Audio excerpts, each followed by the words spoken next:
नित्याचकांसुते चित्स्वभावाय भावाय सर्वभावान्तरक्षिते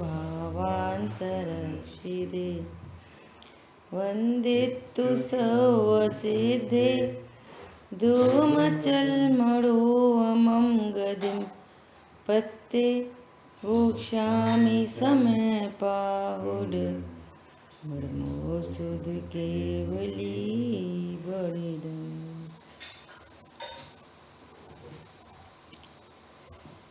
समय सारजी ग्रंथादिराज और अपने 4 नंबर श्लोक पर अपनी चर्चा चल रही थी। आज अपन इसके भावार्थ पर चर्चा करेंगे। देखो, जिन वचन जिन वाणी स्यादवाद रूप है।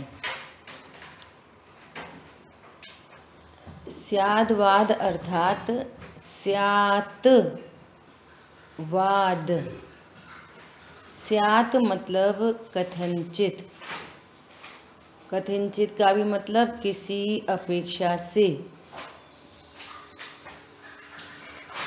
वाद मतलब कहना, है ना, स्यादवाद। अब जिनवाणी स्यादवादमयी क्यों है? क्योंकि वस्तु का स्वरूप, प्रत्येक वस्तु का स्वरूप अनेकांतमयी है ना। अनेक धर्मों को बताने वाला है स्यादवाद, है ना। वस्तु अनेकांतमयी है। मैं भी अनेकांतमयी हूँ। मैं कैसा हूँ? अनेकांतमयी। और मुझे बताने वाली जो वाणी है वो स्यादवाद रूप है। ऐसा जहाँ दो नयों के विषय का विरोध है, जैसे कि जो सत होता है वह असत नहीं होता, जो एक होता है वह अनेक नहीं होता, जो नित्य होता है वह अनित्य नहीं होता, जो भेद रूप होता है वह अभेद रूप नहीं होता, जो शुद्ध होता है वह अशुद्ध नहीं होता, इत्यादि नयों के विषय में विरोध है। देखो, प्रमाण की वस्तु कैसी है? सत असत रूप। अब इसमें विरोध लगता है। कैसा विरोध लगता है? कि जो वस्तु सत है वही असत है। तो ऐसा कैसे होएगा कि वो सत्य भी है और असत भी है ना। तो जब इसको नयों से समझते हैं तो ये सारे विरोध का नाश हो जाता है। उभय न विरोधंसिनी स्यात् पदांके। इसके विरोध का नाश होता है, विरोध भाषित नहीं होता। दुनिया इस बात को समझती नहीं है कि जो वस्तु भेद है वही अभेद है, जो वस्तु नित्य है वही अनित्य है ना। नित्य भी है और अनित्य भी है। ऐसा कैसे होता है? देखो, एक बार क्या हुआ, एक व्यक्ति था, स्वाध्यायी था, है ना। तो उनका एकदम अंतिम चरण चल रहा था। तो पंडित जी आए, तो पंडित जी ने उनको संबोधन किया, अरे तुम तो ध्रुव हो, अविनाशी हो, तुम्हारा तो जन्म मरण होता नहीं, तुम तो त्रिकाल रहने वाली वस्तु हो। ऐसा वो उनको संबोधन कर रहे थे और फिर उनके प्राण छूट गए हैं। और फिर वो दूसरे दिन आए तो उनके घर में सब रोना गाना चल रहा। तो फिर वो उनको समझाने लगे कि भैया जो जन्मा है उसका मरण होता है, राजा राणा छत्रपति हाथ इनके असवार, मरना सबको एक दिन अपनी अपनी बार।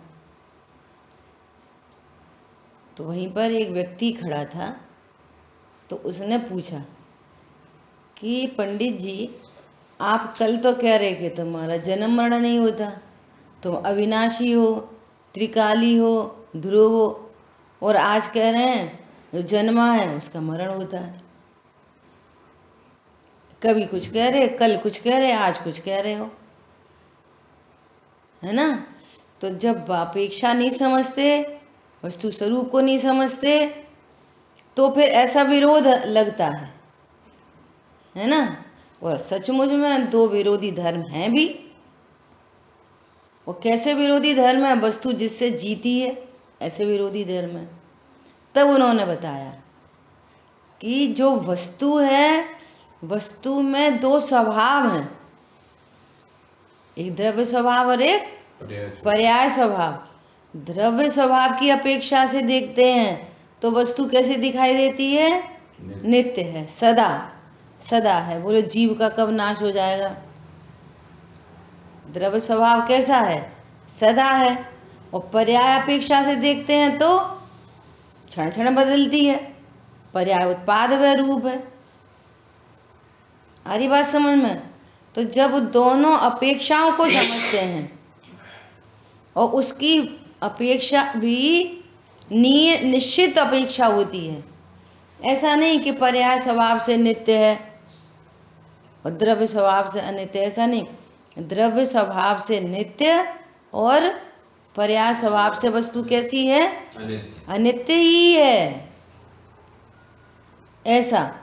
तो वो उस जब वस्तु स्वरूप समझते हैं तो विरोध खत्म हो जाता है। अच्छा, मैं द्रव्य स्वभाव से नित्य हूँ और पर्याय स्वभाव से अनित्य हूँ, ऐसा। अरे सत असत रूप है ना, कि वस्तु सतरूप भी है और वही वस्तु असत रूप है। सत मतलब होना और असत मतलब नहीं होना।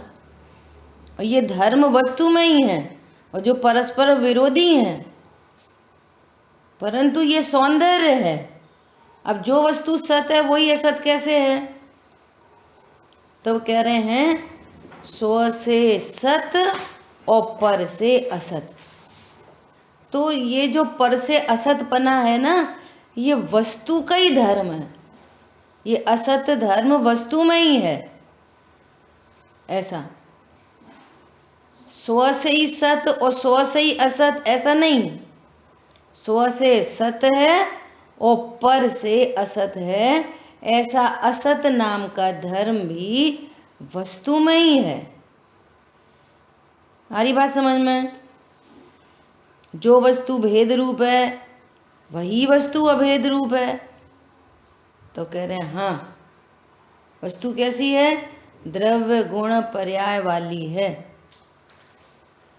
उत्पाद व ध्रुव युक्तम सत, सत द्रव्य लक्षणम, है ना। तब कह रहे हैं कि उसमें द्रव्य गुण पर्याय के भेद हैं। भेद देखेंगे तो भेद दिखते हैं, और वहीं पर अनंत गुणमयी अभेद सत्ता है। अरे बात समझ में? तो द्रव्य स्वभाव से देखेंगे तो कैसा दिखाई देगा? अभेद। कैसा अभेद? अनंत गुणमयी अभेद। और वस्तु में भेद भी दिखाई देते हैं, द्रव्य गुण पर्याय के भेद भी दिखते हैं वस्तु में। ये दोनों धर्म वस्तु में ही है, ऐसा समझना चाहिए। एक अनेक, है ना। वस्तु में एक एक एक रूपता है, एक रूप रहते हुए जानते हुए परिणमन करती है। एक रूप। सोना सदा सोना बना रहता है, कुंडल हार अंगूठी आदि आदि रूप परिणमन करता है। और उसमें स्पर्श रस गंध वर्ण ऐसे अनेकता भी दिखती है ना। ऐसे जीव द्रव्य एक ज्ञायक भाव है, गुण शक्ति धर्मयुगल और अनंत पर्याय, उनके एंगल से देखेंगे तो अनेक रूपता ही है। तो ये दोनों ही वस्तु के धर्म है। देखो आगे क्या कह रहे हैं? जो भेद वहाँ जिन वचन कथनचित विवक्षा से सत असत रूप, एक अनेक रूप, नित्य अनित्य रूप, भेद अभेद रूप, शुद्ध अशुद्ध रूप जिस प्रकार विद्यमान वस्तु है उसी प्रकार कहकर विरोध मिटा देता है, असत कल्पना नहीं करता। पता है, ये वस्तु स्वरूप एकदम क्लियर नहीं होता ना, तो ज्ञान में असत कल्पनाएं चलती रहती हैं। और जब हम आगम के अनुसार एकदम यथार्थ निर्णय करते हैं, हाँ वस्तु का स्वरूप ऐसा ही है, समझ आई बात, तो फिर कोई असत कल्पना नहीं होती। जिन वचन द्रव्यार्थिक और पर्यार्थिक दोनों नयों में, देखो ये बहुत गजब की बात है, जिसको निश्चय न कहते हैं, है ना, ये द्रव्यार्थिक पर्यार्थिक ये आगम के नय हैं, और निश्चय न और व्यवहार न ये अध्यात्म के नय हैं। समझ आई बात? ऐसा तब कह रहे हैं द्रव्यार्थिक पर्यार्थिक दोनों नय में प्रयोजनवश शुद्ध द्रव्यार्थिक नय को मुख्य करके उसे निश्चय कहते हैं, और अशुद्ध द्रव्यार्थिक रूप पर्यार्थिक नय को गौड़ करके व्यवहार कहते हैं। ऐसे जिन वचन में जो पुरुष रमते हैं, देखो कितने नय हैं आगम के, द्रव्यार्थिक और पर्यार्थिक। जो द्रव्य को मुख्यता से लक्ष्य करे सो द्रव्यार्थिक नय, और जो पर्याय को मुख्यता से लक्ष्य करे सो पर्यार्थिक नय। तो देखो एक और बात समझने की है कि वस्तु तो द्रव्य गुण पर्याय वाली है, तो फिर गुणार्थिक नय क्यों नहीं कहा? एक द्रव्यार्थिक नय, एक गुणार्थिक नय, एक पर्यार्थिक नय। गुण की तो बात ही नहीं की। तो गुण का क्या स्वरूप है? गुण अभेद रूप से जब द्रव्य में शामिल किए जाते हैं मतलब ज्ञान के द्वारा, ज्ञान ऐसा एंगल से देखता है तो उसको द्रव्यार्थिक नय में शामिल हो गए वे गुण। और यदि हम गुणों के भेद देखते हैं तो वो पर्यार्थिक नय में शामिल हो जाते हैं। आप पर्याय का भेद देखो वो भी पर्यार्थिक नय, और गुणों का भेद देखो वो भी पर्यार्थिक नय। समझ में आ रही है? जैसे निश्चय व्यवहार में बात आई कि अभेद सो निश्चय, और एनी टाइप ऑफ भेद वो व्यवहार। गुणों का भेद करेंगे तो भी व्यवहार, और पर्याय का भेद करेंगे तो भी करेंगे, मतलब देखेंगे। समझना बात को, नय हमेशा ज्ञान की पर्याय में होते हैं। ज्ञान की पर्याय एज अ टॉर्च। ज्ञान यदि द्रव्य स्वभाव को मुख्य कर रहा है तो वो ज्ञान की पर्यायी द्रव्यार्थिक नय है। ज्ञान यदि गुण भेद को मुख्य कर रहा है, वस्तु की महिमा आ रही है गुणों के जरिए, है ना, तो वो ज्ञान ही पर्यार्थिक नय है। पर्याय की मुख्यता हो रही है, कितनी शुद्धता है कितनी अशुद्धता है, पर्याय में क्या है ना, तो वो ज्ञान ही पर्यार्थिक नय है। हरी बात समझ में?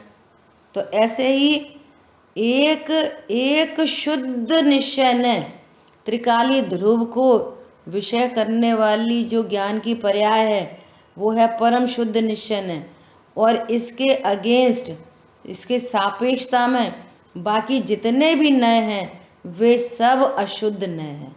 अशुद्ध नय कहो व्यवहार नय कहो, एक ही बात है, क्योंकि शुद्ध निश्चय नय की विषयभूत जो वस्तु है इसी के आश्रय से रत्नत्रय की प्राप्ति होती है। इसलिए इस नय को परम शुद्ध निश्चय नय, नयाधिराज, नयों का राजा ऐसा कहा जाता है। ऐसे जिन वचन में जो पुरुष रमते हैं, कल भी चर्चा आई थी कि जिनेंद्र भगवान के जो वचन हैं वे क्या हैं? वे स्वद्रव्य हैं कि परद्रव्य हैं? दिव्य धनी स्वद्रव्य है कि परद्रव्य है? जिनवाणी स्वद्रव्य है कि परद्रव्य है? शांतनु जिनेंद्र भगवान के वचन स्वद्रव्य हैं कि परद्रव्य हैं? परद्रव्य है। जिनवाणी परद्रव्य है। तो परद्रव्य में रमण करने से मोह का नाश होता है। मैं आत्मा हूँ। हाँ, जिनेंद्र भगवान ने जो स्वरूप बताया वो स्वरूप मेरा कैसा स्वरूप है, मैं द्रव्यार्थिक न से मैं कैसा हूँ। जिन वाणी में रमने का अर्थ क्या है? देखो, जिन वचन में और वस्तु में वाचक वाच्य संबंध है। कैसा संबंध है? जिन वाणी बताती है, जैसे आपको बोला नींबू, तो नींबू क्या है? शब्द। वो तो पुद्गल है, शब्द भाषा वर्गणा है या लिखा हुआ नींबू। और नींबू शब्द पढ़कर हमारे ज्ञान में अकेला नींबू शब्द नहीं दिखाई देता, वो नींबू अर्थ प्रसिद्ध हो जाता है।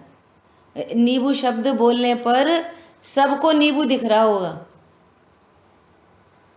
पण समझ में आया?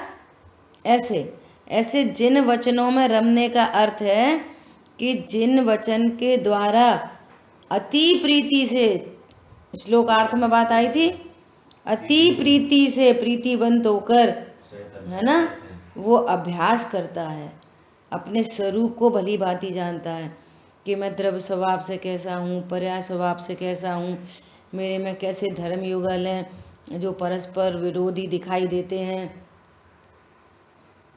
और ये वास्तव में वस्तु का सौंदर्य है, इनकी निश्चित अपेक्षा है। वस्तु में दो अंश है, एक द्रव्य स्वभाव है, एक पर्याय स्वभाव है। द्रव्य स्वभाव नित्य है, पर्याय स्वभाव अनित्य है, उसको बताने वाले धर्म है, और ये दोनों धर्म मेरे में ही पाए जाते हैं। ऐसा इन जिन वचनों में रमता है, रमण करते हैं, वे इस शुद्ध आत्मा को यथार्थ प्राप्त कर लेते हैं। देखो, दोनों बातें आ गई हैं। जिन वचन के अनुसार देशना लब्धि के द्वारा प्रायोग्य में जाता है जीव, और विकर्ण लब्धि से आत्मा का अनुभव करता है। तो क्या कह रहे हैं? इस शुद्ध आत्मा को यथार्थ प्राप्त कर लेते हैं। कैसी यथार्थ वस्तु है, बिल्कुल आगम युक्ति न्याय से लॉजिकली ये वस्तु स्वरूप एकदम ख्याल में आता है।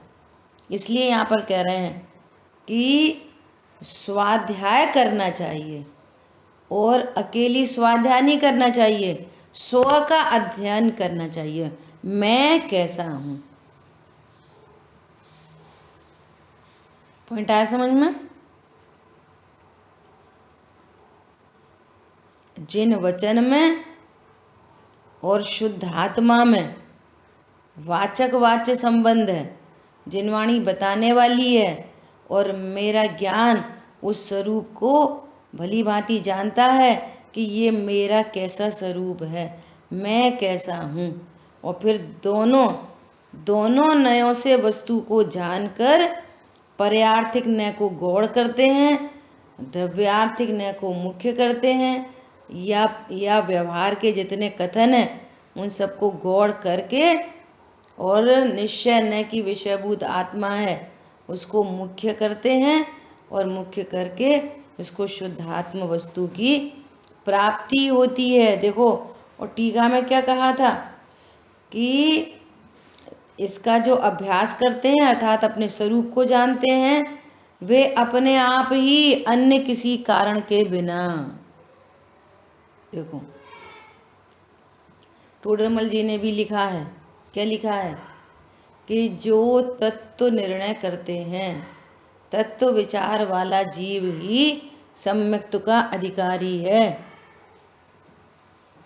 अन्य व्रतादि उसको कम हो ज़्यादा हो, लेकिन तत्व विचार वाला ही सम्यक्त्व का अधिकारी है। अन्य कारण मतलब यहाँ बाकी व्रत आदि कम हो ज़्यादा हो, दयादान के परिणाम कम हो ज़्यादा हो, अन्य कारण के बिना, अन्य कारण के बिना, है ना। और फिर क्या लिखा, तत्काल ही देखते हैं। वस्तु स्वरूप का ज्ञान निर्णय करता है और निर्णय पूर्वक उसकी विशुद्धि, आगे भी लिखा है वहाँ मोक्षा प्रकाशक जी में, कि उसकी विशुद्धि बढ़ती जाती है, अपने स्वरूप में रमता है। हाँ मैं ऐसा ही हूँ, ऐसा ही हूँ, ऐसा ही हूँ। तत्काल मोह का वमन करता है। तत्काल ऐसे जिन वचन में जो पुरुष रमण करते हैं वे इस शुद्ध आत्मा को यथार्थ प्राप्त कर लेते हैं। अन्यथा अन्य सर्वथा एकांतवादी सांख्यादि उसे प्राप्त नहीं कर पाते। अब कोई कहता है वस्तु नित्य है, कोई कहता है वस्तु अनित्य ही है। और हमारे यहाँ भी कहते हैं कि वस्तु नित्य है अनित्य है। तो प्रमाण की पूरी वस्तु कैसी है, नित्य भी है अनित्य भी है। अब प्रयोजन से अनित्य पने को गौड़ करके और द्रव्य स्वभाव को मुख्य करते हैं, उसके नित्य पने को। ये प्रयोजन साधने के लिए। तो द्रव्य अपेक्षा से वस्तु कैसी है, नित्य ही है, तब ही लगाते हैं। आई बात समझ में। पर्याय कैसी है, पर्याय अनित्य ही है, तो अपेक्षा करेंगे खोलेंगे तो उसमें ही का प्रयोग होता है। और पूरी प्रमाण की वस्तु देखेंगे तो नित्य भी है अनित्य भी है। ऐसा ये है यथार्थ प्राप्त कर लेते हैं, उस शुद्ध आत्मा को यथार्थ प्राप्त कर लेते हैं। हरी बात ख्याल में। लौकिक में उदाहरण होते हैं, है ना। तो कोई महिला है, जैसे स्त्री है, तो उसको क्या बोलेंगे कि उसमें अनेक धर्म है। वो स्त्री, वो पत्नी भी है, बहन भी है, माँ भी है ना, भाभी भी है, देरानी जेठानी भी है। इतने उसमें धर्म है तो उसमें भी लगता है। अब कोई बोले कि ये तो बहन ही है, तो अपेक्षा खोलनी पड़ेगी, भाई की अपेक्षा बहन ही है,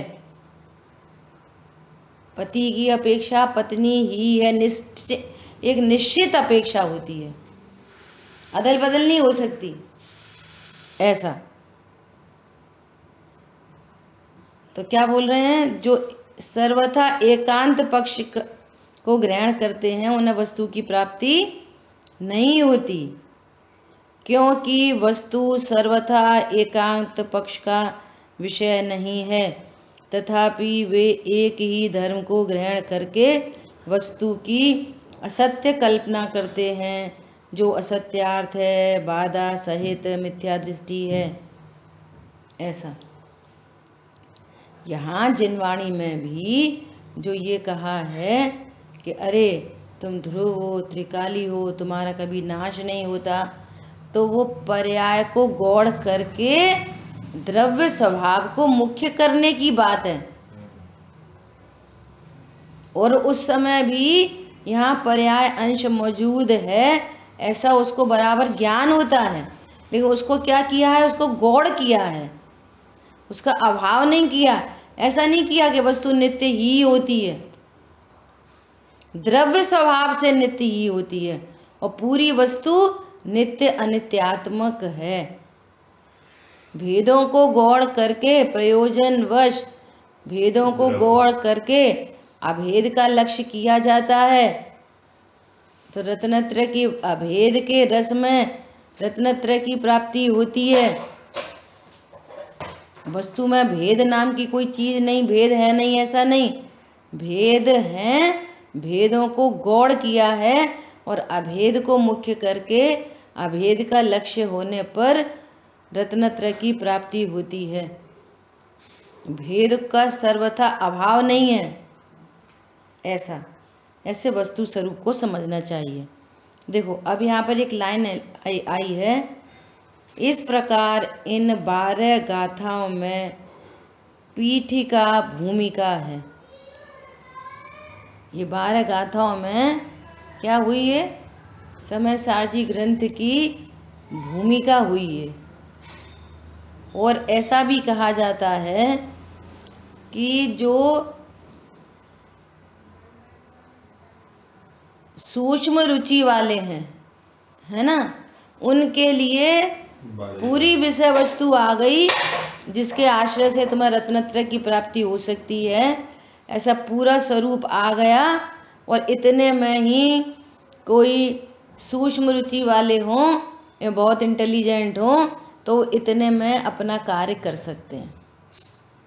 12 गाथाओं में समय सारजी पूरा हो गया। अब विस्तार रुचि वालों के लिए 415 गाथाओं का यहाँ पर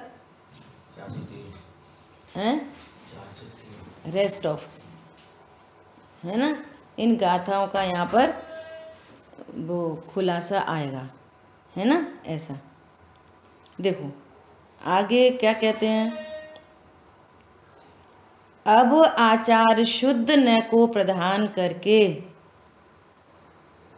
दोनों बता दिया कि वस्तु में द्रव्यार्थिक पर्यार्थिक दोनों नए हैं, है ना। वस्तु नित्य अनित्यात्मक है, भेद अभेद स्वरूप है ना। ऐसा अब यह कह रहे हैं, अब आचार्य शुद्ध न को प्रदान करके निश्चय सम्यक्त का स्वरूप कहते हैं। किसका स्वरूप कहते हैं? शुद्ध न को प्रदान करके निश्चय सम्यक्त का स्वरूप कहते हैं। अशुद्ध न की, अशुद्ध न कहो या व्यवहार न कहो, क्योंकि इस शुद्ध न के अगेंस्ट में सारे अशुद्ध न हैं, सारे ही व्यवहार न हैं। व्यवहार न अर्थात जिसका लक्ष्य होने पर रत्नत्रय की प्राप्ति न हो बल्कि राग की ही उत्पत्ति हो, वे सब क्या हैं? व्यवहार न हैं। अशुद्ध न की, व्यवहार न की प्रधानता से जीवादि तत्वों के श्रद्धान को सम्यक्त कहा है, जहाँ की, जबकि यहाँ उन जीवादि तत्वों को शुद्ध न के द्वारा जानने से सम्यक्त होता है, यह कहते हैं। टीकाकार इसकी सूचना रूप 3 श्लोक कहते हैं। उसमें से प्रथम श्लोक में कहते हैं कि व्यवहार न को कथनचित प्रयोजनवान कहा, तथापि वह कुछ वस्तुभूत नहीं। देखो कितना व्यवहार का कितना वो कर रहे हैं। पहले क्या कह रहे हैं कि व्यवहार के बिना निश्चय का उपदेश नहीं दिया जा सकता। फिर कह रहे हैं कि व्यवहार अनुसरण करने लायक नहीं है। फिर कह रहे हैं कि वो व्यवहार अभूतार्थ है। फिर क्या कह रहे हैं, फिर आगे 12वीं में क्या कहा कि वो व्यवहार कथनचित प्रयोजनवान है। और फिर द्वारा से क्या कह रहे हैं कि कथनचित प्रयोजनवान है पर वो कुछ वस्तुभूत नहीं है। फिर वापस उसको अभूतार्थ कह रहे हैं। देखो मतलब कितनी समझने की बात है। इसको आप शांति से स्वरूप समझने की कोशिश करोगे तो बात एकदम ख्याल में आएगी, सरलता से एकदम ख्याल में आएगी। हम लौकिक में अपन ने कितने सारे उदाहरण दिए, तो बात लौकिक में ये इसका इस्तेमाल अपन लौकिक में बराबर करते हैं। मामा के दोस्त को मामा कहते हैं, क्या बोलोगे? मामा के दोस्त को मामा ही बोलोगे, है ना। तो अब वो कथनचित प्रयोजनवान है, क्या बोलोगे? मामा के दोस्त को एक आदमी तो बोलोगे नहीं। मम्मी एक आदमी आया है, क्या बोलोगे? मम्मी मामा आए हैं, ऐसे ही बोलोगे। तो कथनचित प्रयोजनवान है, लौकिक व्यवहार है। है ना। और देखो कैसा प्रयोजनवान है, कभी सगे मामा नहीं है तो कभी थोड़ा बहुत उनसे भी काम करा लेते हैं, वो भी हेल्प कर देते हैं, है ना, ऐसा। अब देखो, तथापि कुछ वस्तु भूत नहीं, परंतु वे कौन है, वे मामा हैं कि नहीं, एक कछु 1% मामा नहीं। देखो प्रयोजनवान भी हैं और 1% नहीं। देखो दूसरा एग्जाम्पल, किसी के घर में कोई बच्चा था तो उनने पूछा कि ये कौन है, अरे ये हमारा ही बच्चा है, तुम्हारे बच्चों को तो हम जानते हैं। तो कह रहे हैं अरे देरानी का बच्चा है, ये तो हमें अपने बच्चे से भी ज़्यादा प्यारा है, अपने बच्चे से भी ज़्यादा। तो वचन कैसे आ रहे हैं, अपने बच्चे से भी ज़्यादा, तो कितने % बच्चा है, समझ जाओ 1% नहीं है। तो क्या कह रहे हैं, कुछ वस्तु भूत नहीं। देखो कथनचित प्रयोजनवान है और फिर भी क्या कह रहे हैं, तथापि कुछ वस्तु भूत नहीं है। ऐसे हम लौकिक में बहुत प्रयोग करते हैं और दोनों बातें समझते हैं। हाँ जी। प्रयोजनवान है इसका मतलब व्यवहार करने के लिए प्रयोजनवान है या निश्चय को जानने के लिए प्रयोजनवान, ये दोनों क्या मतलब है प्रयोजनवान का मतलब? हाँ, अपनी तो बहुत चर्चा हो गई। प्रयोजनवान मतलब वो करने के लिए, करने की भाषा में बोला भले जाता है लेकिन करना वरना नहीं, कि व्यवहार करने के लिए प्रयोजनवान है। यहाँ तो ये कह रहे हैं कि वो होता है।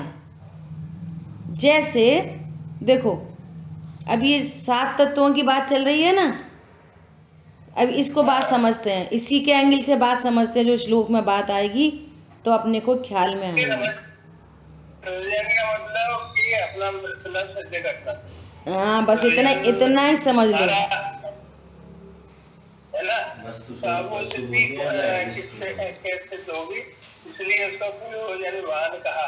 हाँ। और व्यवहार के निश्चय नहीं जाना जाता, इसलिए व्यवहार को प्रयोजनवान कहा, है ना, ऐसा मैंने समझा। लेकिन अब यहाँ पे जो बात आ रही है कि लोग व्यवहार करने के लिए भी इस शब्द का प्रयोग हुआ, ऐसा है क्या?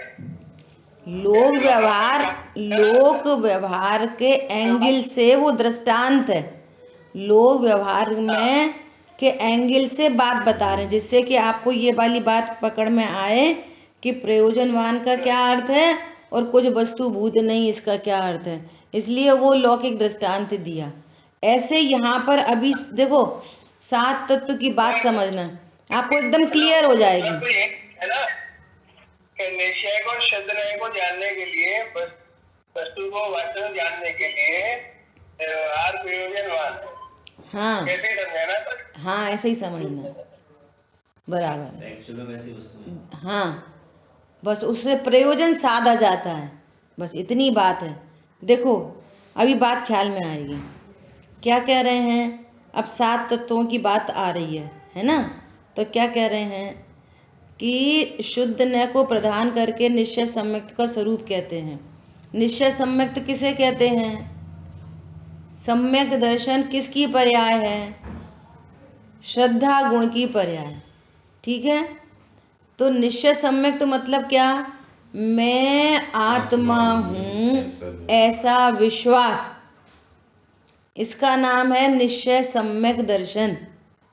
तत्वार्थ श्रद्धानम सम्यक दर्शनम, है ना। अब जो व्याकरण और संस्कृत होता है ना, तो संस्कृत से पता चलती है कि ये तत्वार्थ श्रद्धानम एक वचन है। 7 तत्वों के श्रद्धान को सम्यक दर्शन नहीं कहते,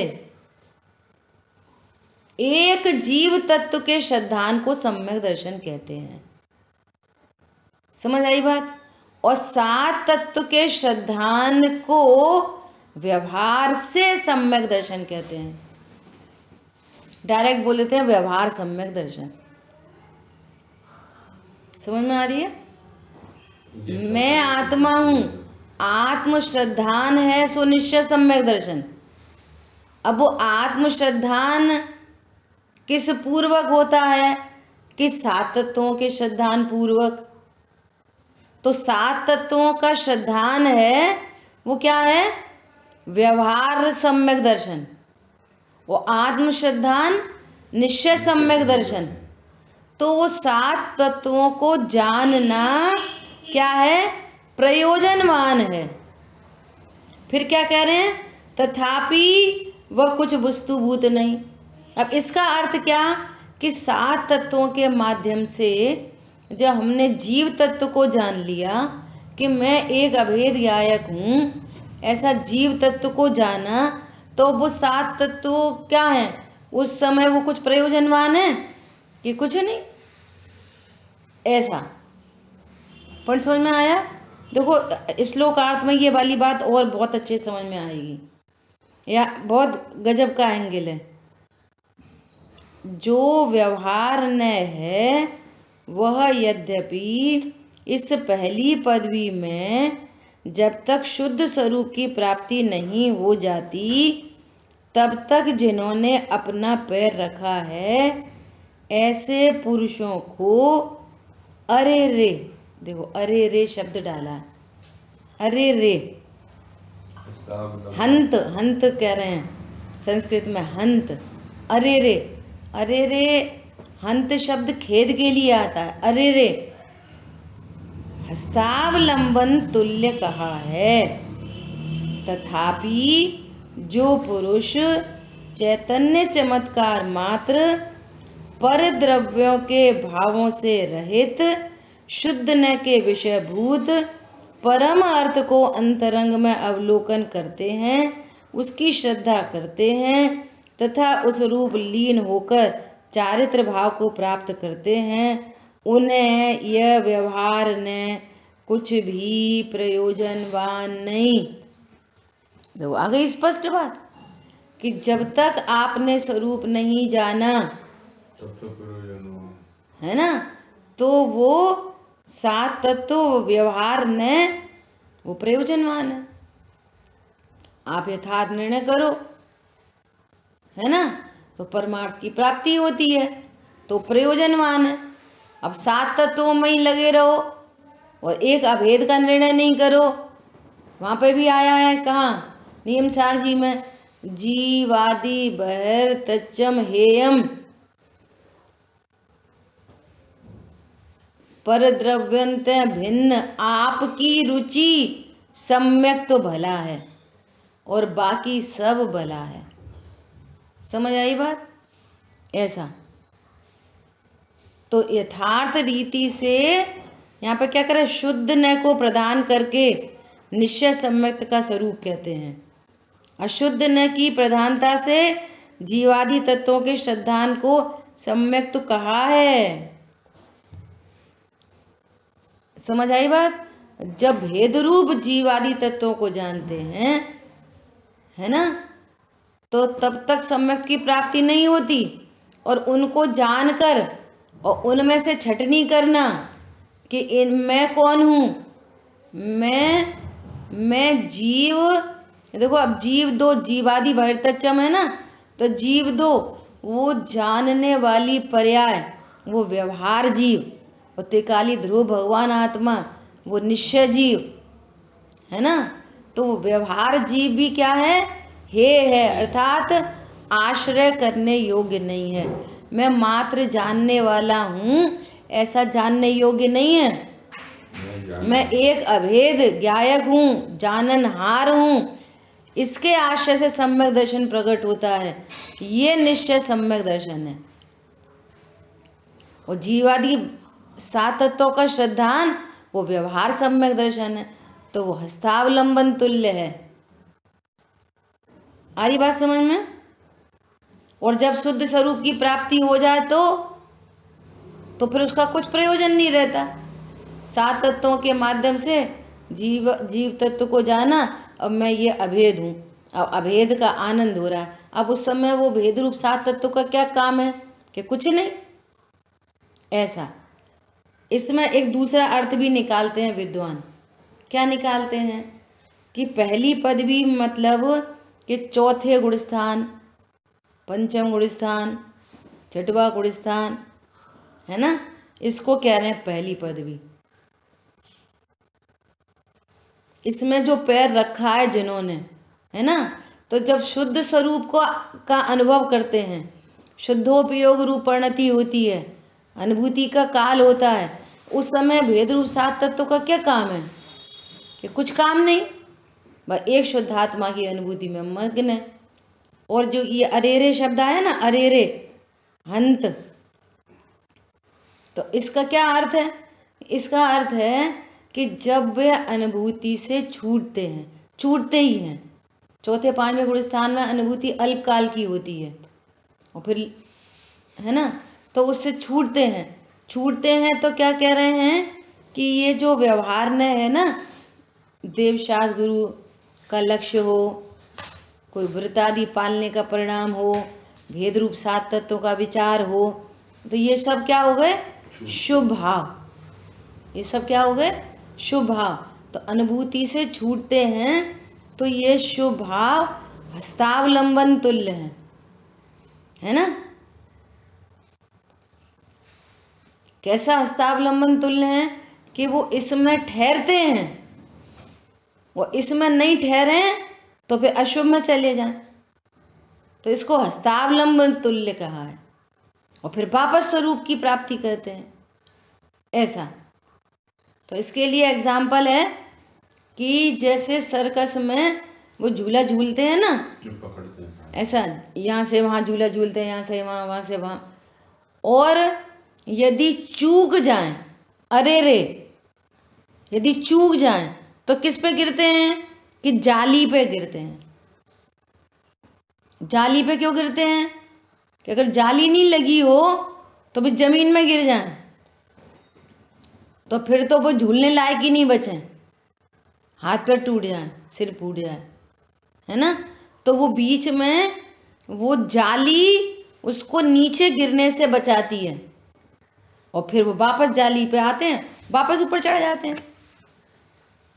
है ना। समझो जैसे अपन कोई पहाड़ी पे चढ़ रहे हैं या समझो सीढ़ी चढ़ रहे हैं। हस्तावलंब का क्या अर्थ है ना। सीढ़ी पे चढ़ रहे हैं, चढ़ रहे हो, एकदम से पैर स्लिप हुआ, अरे रे, ऐसा ऐसा अर्थ है अरे रे का। पैर स्लिप हुआ तो फटाक से आपने रेलिंग पकड़ ली, तो रेलिंग पकड़ी तो वो क्या काम आ रही है? रेलिंग नीचे नहीं गिरने दे रही, और थोड़े से संभले फिर वापस ऊपर की सीढ़ी पर चढ़ गए।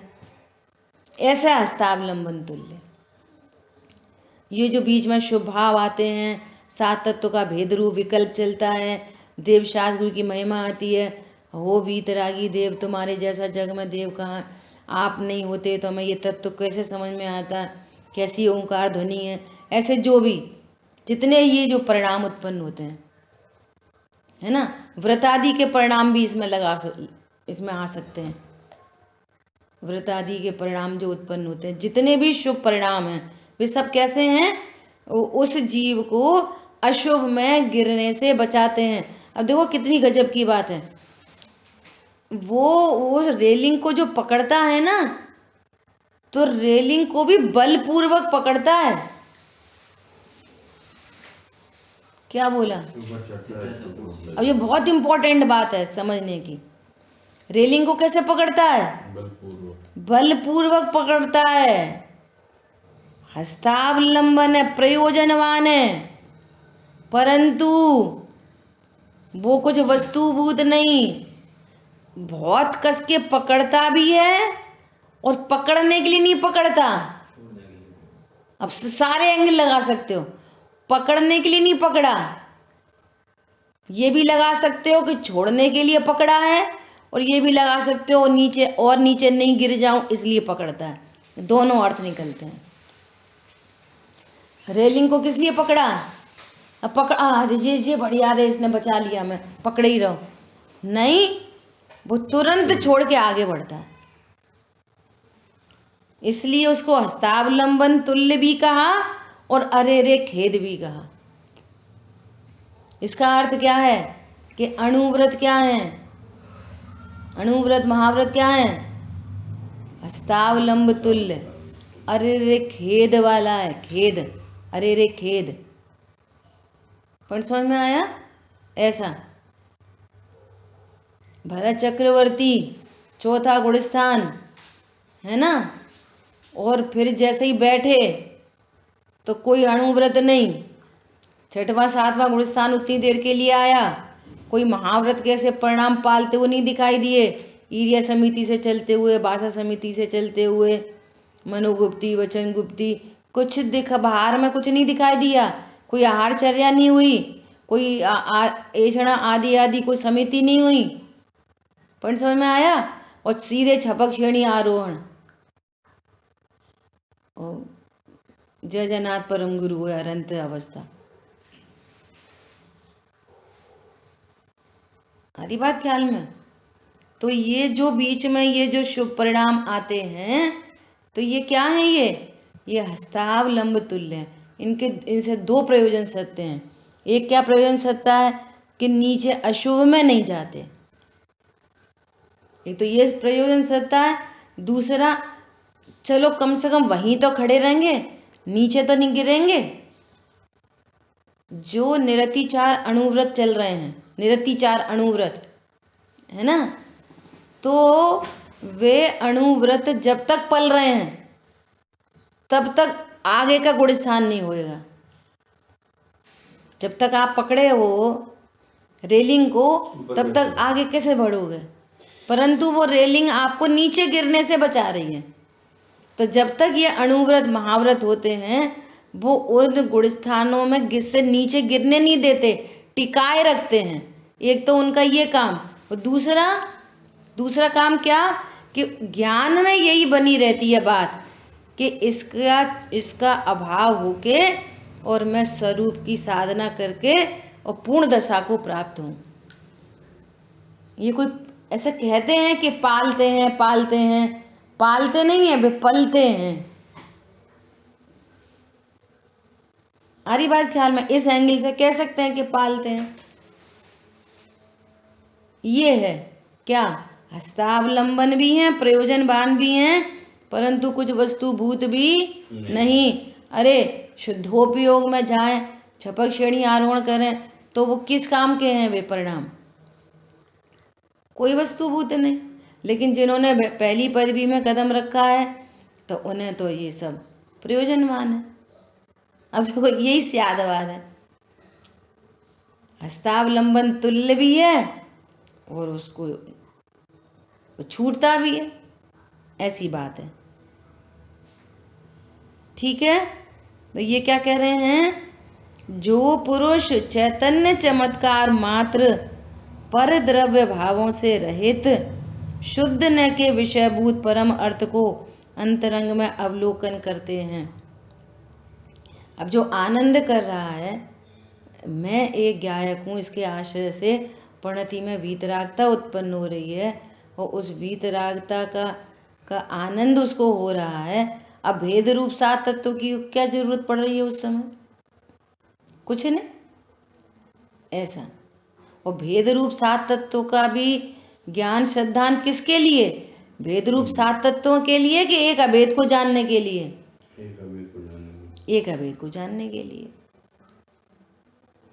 तो जिस जिस गुण स्थान में जो जो कुछ है, जो शुभ परिणाम आता है जिस गुण स्थान में, उसको ऊपर पिछले उनमें कहा जाना हुआ प्रयोजनवान है, और यहाँ पर कह रहे हैं उसको हस्तावलंबन तुल्य है।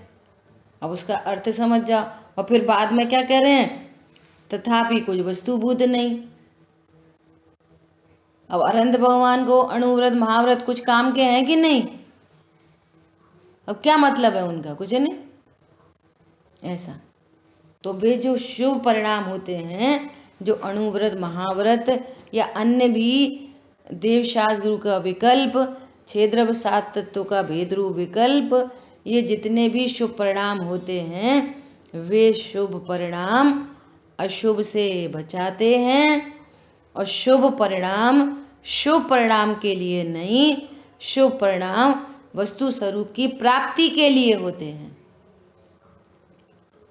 वीतरागता से राग के लिए नहीं, वीतरागता प्रकट करने के लिए होते कराया जाता है। समझ आ रही है बात? ऐसा इसी प्रकार वस्तु के निरूपण में जानने वाला हूँ, मैं मात्र जानने वाला हूँ, ये मात्र जानने के लिए नहीं, अभेद वस्तु को बताने के लिए कहा जाता है, क्योंकि जानना वस्तु का लक्षण है, जिससे लक्षण से लक्ष्य प्रसिद्ध हो, और तुम उसी को पकड़े मत खड़े रहो कि मैं मात्र जानने वाला हूँ, मात्र जानने वाला हूँ, मात्र जानने। उस लक्षण से लक्ष्य को प्रसिद्ध करो, मैं जाननहार हूँ। बोलो कौन बताएगा कि मैं जानने वाला हूँ, उससे कैसे 3 प्रकार से भेद ज्ञान होता है? प्रश्न पूछें, फटाक से आंसर हो एकदम। ये चीजें तो एकदम सोते में पूछे तो याद आए, ऐसी चीजें हैं। मैं जानता हूँ, करता नहीं हूँ। मैं जानता हूँ अच्छा बुरा नहीं होता, मैं जानता हूँ